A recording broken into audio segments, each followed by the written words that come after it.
Del Toro, though, not out of it, as Van Aert skirts with disaster on that corner, sprints for the line, and takes the win he has yearned for week after week and months of suffering. Van Aert, a winner at the Giro d'Italia in the Piazza del Campo.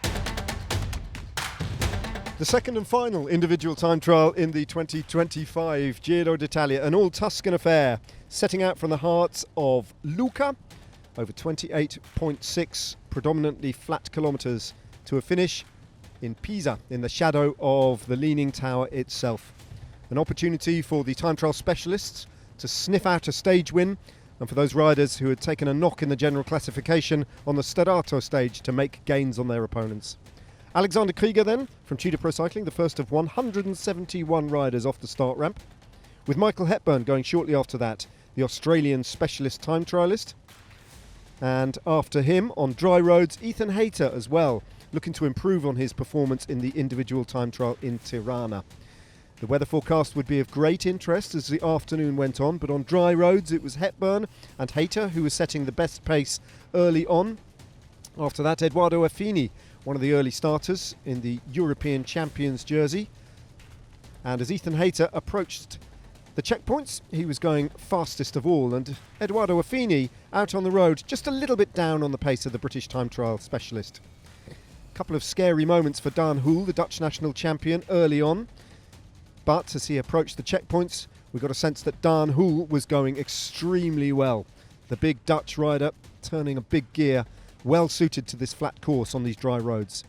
Edoardo Affini continuing to lose a bit of time towards the end. Ethan Hayter, briefly the fastest rider at the finish line in Pisa, but it was only briefly because out on the course, Daan Hoole continuing to set the best pace. And coming towards the finish line then, as Josh Tarling, the man who won the first individual time trial, went off the start ramp in pursuit of another victory. Tarling, through the first 8 kilometres, far faster than anyone else, and looking to establish a big lead out on the road.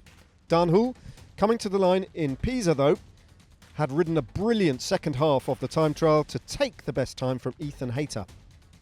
Daan Hoole, the Dutch national time trial champion, had to wait and watch on nervously as Josh Tarling, fading a little bit towards the end, could only cross the line in second place, 7 seconds down on Daan Hoole, cheered on by his teammates remotely.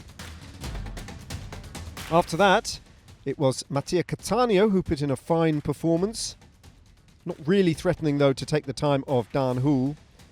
And then the weather started to change. Primož Roglič then, in 10th place in the general classification, going off on mostly dry roads, but at the finish line there were drops of rain already starting to fall, and that got worse throughout the afternoon. Egan Bernal then, also having to deal with worsening weather conditions. Antonio Tiberi, the third from last rider, trying to fend off Richard Carapaz, who was flying on the course to hold on to his podium place. Primož Roglič out on the course was going well despite the conditions. And then Juan Ayuso, wearing the white jersey on behalf of Isaac Del Toro in the Maglia Rosa, the last two riders off in now torrential rain, falling at the start and at the finish. Roglič crossed the line and set the benchmark for all the other GC riders to aim at, and out on the course, Juan Ayuso was going really well, up on the time of Primož Roglič through the checkpoints. Isaac Del Toro losing time relative to his teammate Juan Ayuso in the opening few kilometres, but recovering and holding with a very mature performance his form. Egan Bernal conceding time in the general classification. Juan Ayuso up still on the time of Primož Roglič on the only descent on wet roads. A fine time trial from Juan Ayuso. Still with an advantage over Roglič going into the last 8 kilometres. Isaac Del Toro hoping to defend his 1 minute and 13 seconds advantage in the Maglia Rosa against his teammate. Antonio Tiberi, with an outstanding second half of the individual time trial, crossed the line in the pouring rain ahead of Juan Ayuso, and Isaac Del Toro, in the end, relatively comfortably defending his jersey, despite the fact that he handed over a lot of seconds on GC. No doubt about the winner though, Daan Hoole on dry roads, blasting his way to victory. Only a second ever win as a professional for the Domestique from Lidl-Trek, and a fourth win for Lidl-Trek at the Giro, ahead of Josh Tarling in second place and Ethan Hayter in third. That was the stage victory then. The Maglia Rosa being worn again by Isaac Del Toro, but with a much reduced advantage on GC, which took an almighty shuffling.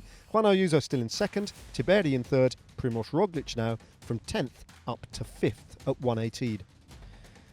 Mads Pedersen continues to lead the Maglia Ciclamino, an unchanged top 10 in that competition.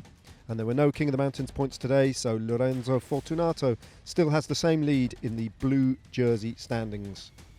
The white jersey obviously still led by Isaac Del Toro at 21. There'll be many more white jerseys in his career to come, and a pretty much unchanged top 10 in that competition. And Daan Hoole also taking the Tudor Special Award of the day.